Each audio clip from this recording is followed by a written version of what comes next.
If today were the last day of my life, would I want to do what I am about to do today?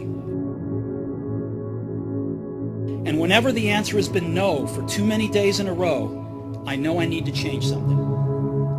Remembering that I'll be dead soon is the most important tool I've ever encountered to help me make the big choices in life. Because almost everything, all external expectations, all pride, all fear of embarrassment or failure, these things just fall away in the face of death, leaving only what is truly important. Remembering that you are going to die is the best way I know to avoid the trap of thinking you have something to lose.